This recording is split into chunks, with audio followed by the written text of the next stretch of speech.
Atos capítulo 21.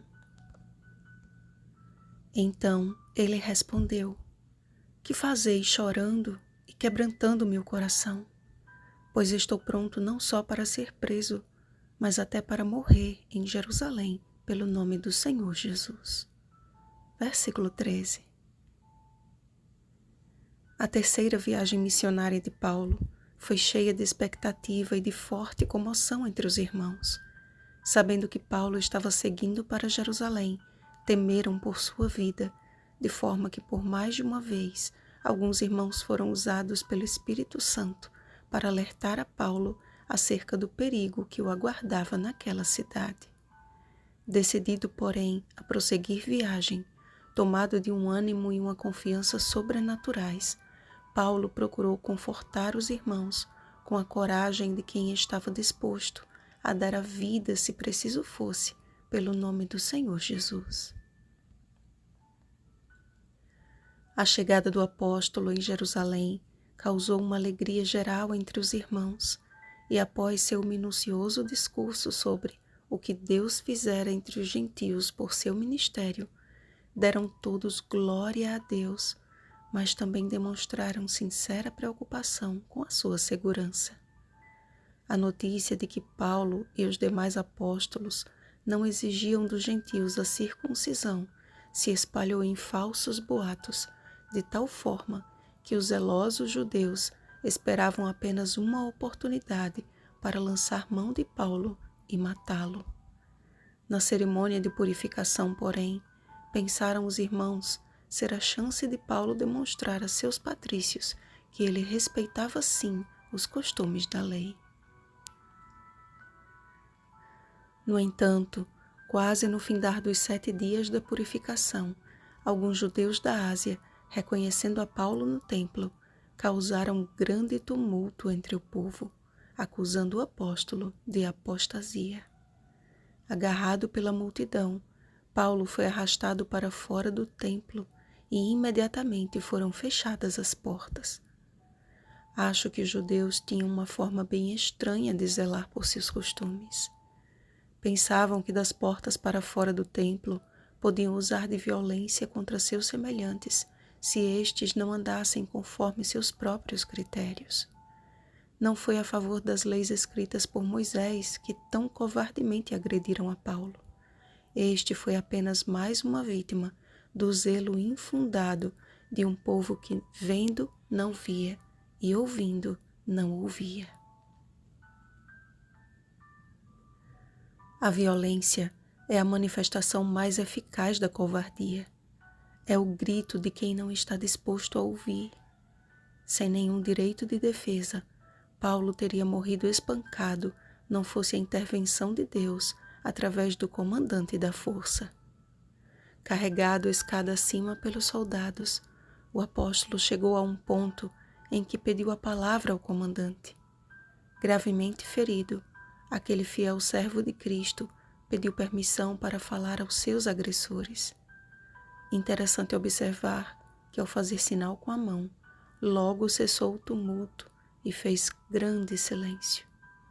Falando na língua dos hebreus, Paulo apresentaria sua defesa com vibrante e audível voz, como quem estivesse em perfeito estado físico, sendo que as marcas da violência eram bem aparentes a todos que, espantados, pararam para ouvi-lo. Temos uma ideia muito rasa quanto ao valor de sermos chamados de cristãos. Os cristãos primitivos não tinham uma vida livre de problemas. Pelo contrário, diante da sociedade da época, eles eram o problema. Perseguidos, desprezados e maltratados, muitos, como Paulo, arriscavam a própria vida por amor a Jesus, a fim de salvar nem que fosse uma pessoa. Cheios do Espírito Santo, suas palavras e atitudes incomodavam os intolerantes, que, movidos de inveja, só possuíam a linguagem da violência. Este cenário tem se repetido ao longo da história e está prestes a alcançar o seu clímax, cumprindo-se a profecia dada por Cristo. Então, Sereis atribulados e vos matarão. Sereis odiados de todas as nações por causa do meu nome. Mateus capítulo 24, versículo 9. Estamos vivendo em tempos tempestuosos, quando as notícias mais parecem uma descrição das profecias para os últimos dias.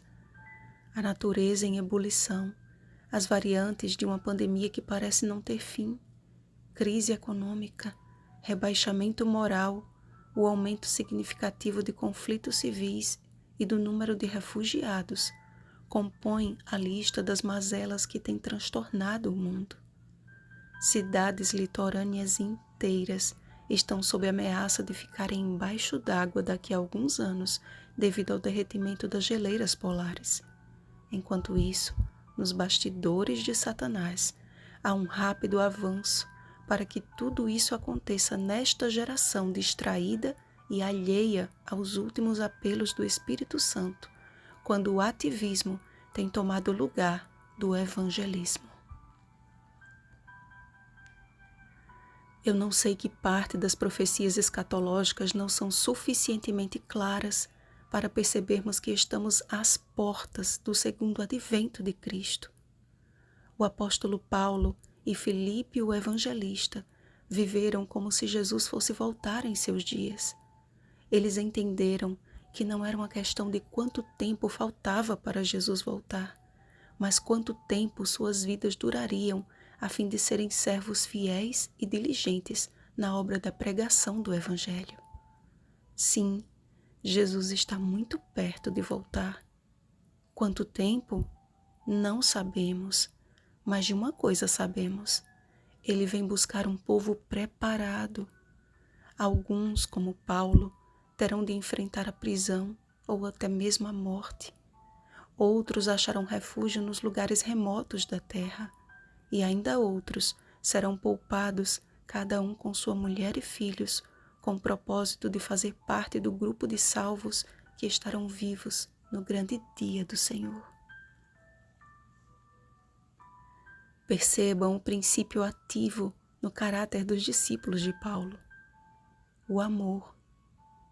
Como fiel servo de Cristo, ele não maquiava a mensagem a fim de agradar a todos, mas com sincero desejo pela salvação de todos, sua pregação tinha sempre um viés de urgência, como o apelo de um pai a seus filhos.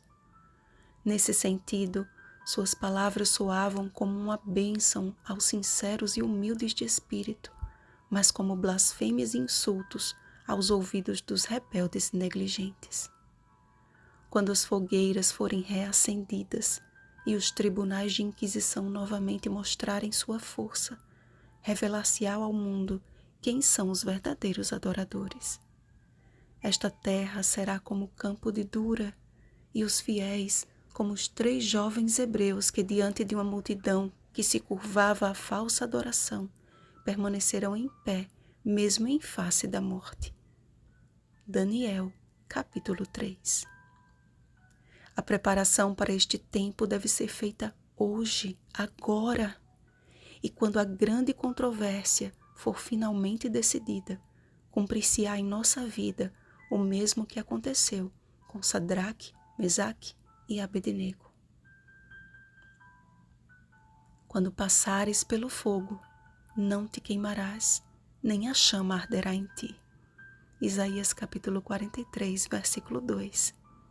Porque o Senhor da glória estará conosco. Vigiemos e oremos. Bom dia, remanescente fiel. Rosana Garcia Barros.